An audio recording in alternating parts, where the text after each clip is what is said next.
नमस्कार, आप सभी का सादर अभिनंदन। मैं विकास, निवासी जोधपुर।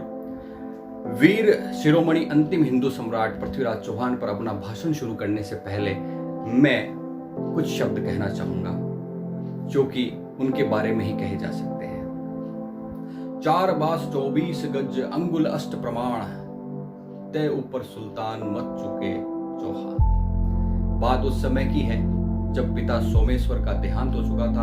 1177 ईस्वी में मात्र 11 वर्ष की आयु में एक बालक राजगद्दी पर बैठता है, जो आगे चलकर 6 भाषाओं का ज्ञाता व राय पिथोरा दल पुंगव की उपाधियों से सुसज्जित हुआ। अपनी दिग्विजय की नीति और युद्ध कौशल से उन्होंने सर्वप्रथम अपने चाचा नागार्जुन का विद्रोह दबाया। उसके बाद विजयी रथ पर बैठकर उन्होंने पीछे कभी नहीं देखा।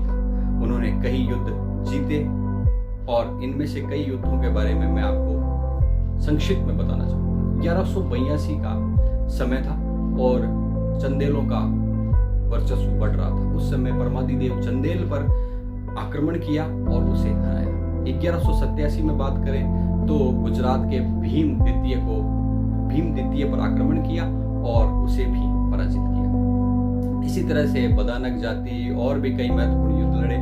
इसी बीच भारत पर खतरों के बादल जो है मंडरा रहे थे और शहाबुद्दीन गोरी के नेतृत्व में तुर्कों ने भारत पर आक्रमण कर दिया था और भारत के कई हिंदू राजाओं को हराकर उनको अधीन कर लिया था। लेकिन इतिहास गवाह है कि इसी शहाबुद्दीन गोरी को 17 बार युद्ध में हराया अंतिम हिंदू सम्राट पृथ्वीराज चौहान ने। 17 बार उसे अब उसकी सेना सहित माफी दी और इसी बीच एक विश्व का बहुत ही प्रसिद्ध युद्ध 1191 ईस्वी में लड़ा गया, जो कि था तराइन का प्रथम युद्ध। इस युद्ध में पृथ्वीराज चौहान ने शहाबुद्दीन गोरी को हराया और विजय पताका लहराया। इस वीर गाथाओं को सुनकर जयचंद गढ़वाल की पुत्री संयोगिता मन ही मन पृथ्वीराज चौहान से प्रेम करने लगी और इस प्रेम को आगे बढ़ाया पृथ्वीराज चौहान ने और उनके साथ प्रेम विवाह किया।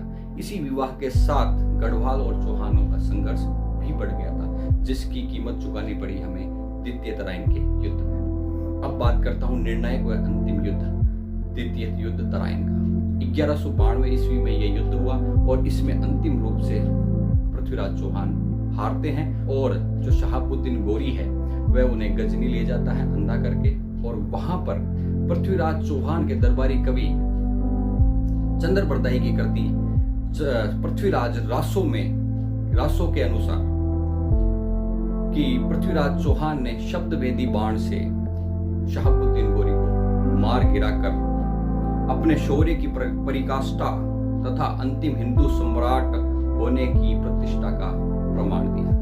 जय हिंद, जय भारत।